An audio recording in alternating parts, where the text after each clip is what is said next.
కీర్తనలు 150వ కీర్తన 2వ వచనం చూద్దామండి.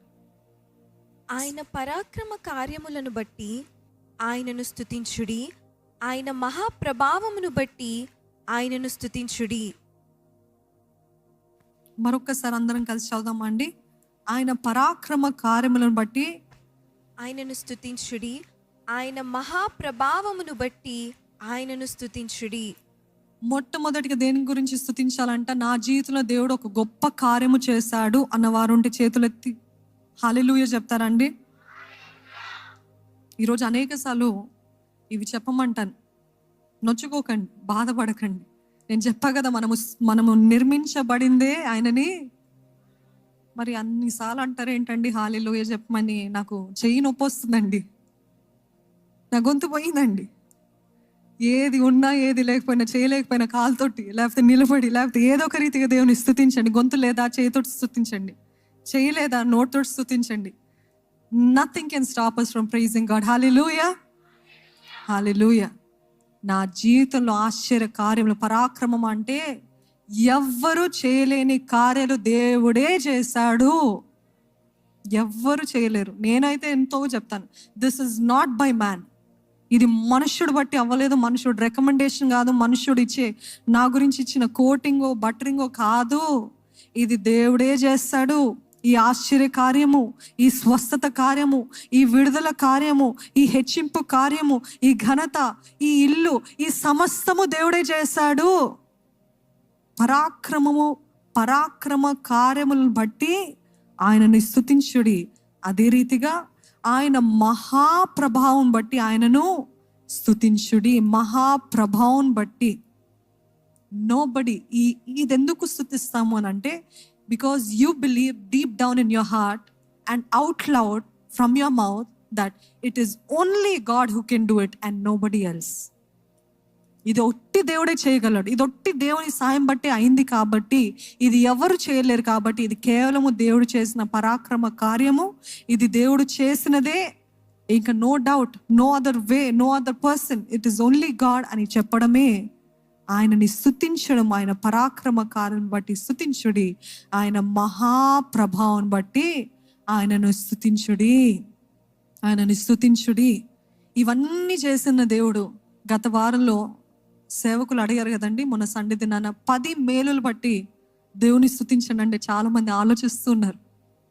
ఒకరైతే రాజక్కను బట్టి ఒక పాయింట్, జెస్సీ అక్కను బట్టి ఇంకో పాయింట్, దాన్ని బట్టి స్తుతిస్తున్నారు. Wonderful. I'm glad that you honour and you respect and you recognise. కానీ నిజంగా 10 మేలులు ఆలోచించడం అంత కష్టంగా అయిపోయినాయా? ఈరోజు ఇంత చేసిన దేవుని సన్నిధిలో how can we sit quiet? ఇంత చేసావయ్యా, ఒకటా రెండా? మీ వివాహ విషయంలో, మీ ఉద్యోగ విషయంలో, మీ ఆరోగ్యం విషయంలో, మీ కుటుంబ విషయంలో, ఏదో విషయంలో దేవుడు చేశాడా చేయలేదా? చేశాడన్న వారు ఉంటే చేతులు ఎత్తి చూపించండి. చేశాడా? బాగా ఎత్తి చూపించండి. నేను చెప్పానండి, మీరే ఎత్తండి. నేను చెప్పాను. ఎందుకంటే నేను ఎత్తమంటే మీరు ఎత్తితే ఆ దేవుడికి నచ్చదు. మీరు హృదయపూర్వకంగా నా దేవుడు చేస్తాడు అని విశ్వాసంతో చెప్తున్నట్లయితే అది దేవుడు చూసి ఇంకా చేస్తాడు. దయచేసి దించండి. ఒకలో నన్ను ఎప్పుడు కూడా ఏదో ఒక సహాయం అడుగుతారు, ఇదివ్వు, అదివ్వు, అదివ్వు, ఇదివ్వు అని అడుగుతూ ఉంటారు. సరే, రక్త సంబంధి కదా అని రక్త సంబంధికి ముఖం తిప్పేద్దని వాక్యంలో ఉంది కదా. ఆ మాట పట్టుకొని సరే అన్ని అడిగిందెల్లా చేస్తా ఉన్నాము, సహాయం చేస్తాను. అడిగే వరకు బాగానే ఉంటుంది. ఇది ఇవ్వు అన్నప్పుడు పాపం నిజంగా పరిస్థితి బాగాలేదేమో అని ఇస్తాం. ఇచ్చిన తర్వాత ఎంత అడిగారో, ఇచ్చిన తర్వాత not even 1 message of thank you, not even 1 response, thank you so much, no. అప్పుడు నిజంగా నాకు ఎంత నొచ్చుకుందంటే, నేను ఇంత ప్రయాసపడి, నా ఇంత busy schedule, I allotted so much time, I took time, I sorted it out, I did everything I could, I arranged everything. అంత చేసిన తర్వాత the way you were behind me to ask me, ఎంత వెనకబడి, ఎంత వెంటబడి పొందుకునేంత వరకు అడిగావు కదా.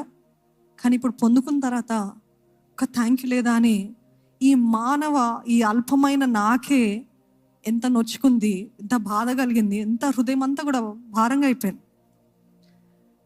నాకు దేవుడు అప్పుడు అదే పాట నేర్పించాడు. This is how my people are. నా బిడ్డలు, నా జనాలు ఇలాగనే ఉన్నారు. నేను ఇచ్చే వరకు నన్ను వెంటాడుతూ ఉంటారు, పొందుకునేంత వరకు వెంటాడుతూనే ఉంటారు, అడుగుతూనే ఉంటారు. కానీ ఇచ్చిన తర్వాత నాట్ వన్ రికగ్నైజ్ మీ. దేవా, ఇది చేస్తావు, నీకు థ్యాంక్ యూ లార్డ్ అని చెప్పవలసిన వారు చాలా తక్కువ మంది అని దేవుడు చెప్పినప్పుడు it was a big lesson for me. ఒక పెద్ద పాఠంగా ఉంది. అప్పుడు నేను కూడా అనుకున్నాను, అవునయ్యా, ఒకప్పుడు ఈ స్తోమత లేదు, ఒకప్పుడు ఈ స్థాయి లేదు, ఒకప్పుడు ఇంత కృప లేదు, ఒకప్పుడు ఇంత లేదు. ఇంతగా హెచ్చించావు, ఇంతగా కీర్తించావు, ఇంతగా ఘనపరిచావు. ఇది నీ హస్తము కాదా? ఇది నువ్వు చేసింది కాదా? నా బట్టి కాదు, నా తలాంతుల బట్టి కాదు, నాది ఏది బట్టి కాదు, ఇది నీ కార్యమే అని గుర్తించాను. ఈరోజు మీరు గుర్తిస్తున్నారా? ఇవన్నీ జరిగిన తర్వాత కూడా చేతులు కట్టుకొని దేవుని సన్నిధిలో నిటారుగా కూర్చొని ఏం చేశాడులే, సరే స్తుతించాలా, కీర్తించాలా, నాకు రాదు పాట అని ఆరగెంట్గా అహంకారంతో కూర్చున్నట్లయితే దేవుడి హృదయం ఎంత బాధగా ఉంటుందండి. పరాక్రమ కార్యములు బట్టి ఆయనని స్తుతించండి. ఆయన చేసిన ఉపకారములను దేనిని కూడా మరవకండి. ఆయన వాక్యము స్పష్టంగా తెలియజేస్తుంది. ఈరోజు ఈ మాటలు పలుకుతున్నప్పుడే ఎంతమందికి ఇది దేవుని హస్తం కాదా, ఈ కార్యం ఇది దేవుడిది కాదా, ఇది దేవుని జోక్యం కాదా అని తలం పైన వస్తుందా? కనీసం వస్తుందా? లేదా? చాలా మంది మూతులంట, నోర్లంట కుట్లు వేసినట్టు కుట్టు వేయబడిందంట. అసలు నోరు తెరవరే, స్తుతించడానికి నోరు తెరవరు, పాట పాడటానికి నోరు తెరవరు, వాక్యం చదవడానికి నోరు తెరవరు, ప్రార్థన చేయడానికి నోరు తెరవరు. నేను వచ్చాను, చూశాను, పోయాను. ఈరోజు అటెండెన్స్ వచ్చింది నాకు చెక్ లిస్టులో, అవును నేను దేవుని సన్నిధికి వచ్చాను, అంతే. Do you think God is pleased? Never. అస్సలు దేవుడికి నచ్చదండి. ఒక చిన్న విషయం బట్టి కూడా దేవుని సన్నిధిలో, నేను గర్వంగా చెప్పట్లేదండి, కానీ ఆలోచిస్తే చిన్నప్పుడు ఒక విషయమై దాని గురించి డబ్బులు కలెక్ట్ చేసుకొని ఒక ఫ్యాన్సీ స్టోర్కి ఏదో తీసుకున్నాను, ఒక చిన్న వస్తువు. అప్పుడు 30 రూపీస్ ఇచ్చే కొద్ది మనీ దొరికేది అంతా తీసుకొని కలెక్ట్ చేసుకొని చాలా కాలం అయిన తర్వాత అది పోయి కొనుక్కున్న తర్వాత I think I was around 3rd class or 4th standard. ఆ సమయంలో అది పొందుకున్న తర్వాత ఇంకా ఇంటికి వెళ్ళలేదు. ఇంటి లోపలికి వెళ్ళలేదు, నేరుగా మిద్దెపైకి వెళ్ళిపోయి ఎంతగా స్తుతించానంటే, ఎంతగా కీర్తించానంటే, థ్యాంక్ యూ జీసస్. అప్పుడు ఇంకా పెద్ద ప్రార్థనలు రావు. Thank you Jesus, thank you Jesus, thank you Jesus అని ఇంకేం రావట్లేదు. థ్యాంక్ యూ అని చెప్తున్నాను. ఈరోజు దేవుడు నన్ను ఆశీర్వదించిన విధానం చూస్తే అసలు ఒకప్పుడు ఎట్లున్నాను ప్రభా, ఇప్పుడు ఎట్లున్నాను ప్రభా, నీకు కోట్లాది వందనాలు ప్రభా అని దేవుని స్తుతిస్తున్నానండి. ఆ చిన్న విషయం బట్టి కూడా మీరు కృతజ్ఞతాస్తుతులు చెల్లిస్తే, ఆ చిన్నది అవ్వచ్చు కానీ ఇట్ ఈస్ యూ లార్డ్, నీ బట్టే జరిగింది ప్రభా, నీవే జరిగించావు ప్రభా అని ఆయన గుర్తించండి. కనీసం అది దేవుడే. మీ పక్కనున్న వాళ్ళతో మాట్లాడేటప్పుడు దేవుడు చేస్తాడు తెలుసా, దేవుడు ఈ కార్యం చేస్తాడు తెలుసా అని మీరు చెప్తున్నప్పుడు అది కూడా గుర్తిస్తాడు దేవుడు. That is also praise. Praise is not just when you sing praise songs or fast songs or upbeat songs. No, praise is when you speak with your friend. పక్కనున్న వాళ్ళతో కూర్చొని నా దేవుడే చేస్తాడు తెలుసా, నా దేవుడే చేస్తాడు తెలుసా అని మాటలు పంచుకుంటే, ఇర్మియా గ్రంథంలో ఉంది, దేవుడు అంట పైనుండి చెవు పెట్టి వింటున్నాడంట ఎలాగ మాట్లాడుతున్నారని. He will hear you. And when you recognize god, recognize అంటే చేస్తాడులే కాదు, ఆయనే చేస్తాడు, ఆయన బట్టే జరిగింది అని అది చూస్తే దేవుడికి అది ఇంపైన సువాసన, ఇంపైన ధూపంగా, నా బిడ్డ ఇంత చిన్నదానికి కూడా ఇంత స్తుతిస్తుంది, I need to bless her more, I need to bless her more. ఇంకా ఎక్స్పాండ్ చేయాలి, ఇంకా ఇవ్వాలి. అందుకనే యేసు ప్రభు ఈ లోకంలో ఉన్నప్పుడు 10 మంది శుద్ధులైతిరి కదా, మిగతా 9 ఏరి ఒక్కలే వచ్చారు. నౌ ఐ వండర్, మీరు ఆ 9 మందిలో ఉన్నారా, లేకపోతే ఆ ఒక్క వ్యక్తియా? ఆ ఒక్క వ్యక్తి అయితే పొందుకున్న వెంటనే తన దేహము శుద్ధీకరించబడింది అని చూసిన వెంటనే స్వస్థత పొందుకున్నాడని చూసిన వెంటనే ఏం చేస్తాడు తెలుసా అండి? యేసుప్రభు అప్పుడు చెప్పాడు, మీరు వెళ్ళి యాజకులకి చూపించుకోండి అని చెప్పాడు, కానీ హీ బ్రోక్ ఇట్. అయితే దేవుడు ఖండించాడా? ఎందుకు బ్రేక్ చేస్తావు, నేను యాజకుడి దగ్గర చూపించుకోమన్నా కదా అని అనలేదు యేసుప్రభు. యాజకుడి దగ్గరికి వెళ్ళి చూపించుకోమన్నప్పటికీ కూడా తన దేహము శుద్ధీకరించబడిందని చూసి వెంటనే he came back and started giving thanks to Jesus. Thanks to God. ఈరోజు మనం చాలా మంది ఆ 9 వల్లే ఉన్నామండి. No, no recognition of God. దేవుడు చేస్తాడు, ఎవరి కోసం నేను అడిగాను కాబట్టి పొందుకున్నాను. No, God is looking really for people who are grateful. నిజంగా హృదయపూర్వకంగా ఆయనని స్తుతించేవారు. అదే సందర్భంలో ఇది కూడా చెప్తానండి, చాలా మంది థ్యాంక్ యూ చెప్తారు దేవునికి. దేవుడు స్వస్థపరిచే దేవుడు, కరెక్టే, దేవుడు ఇచ్చే దేవుడు.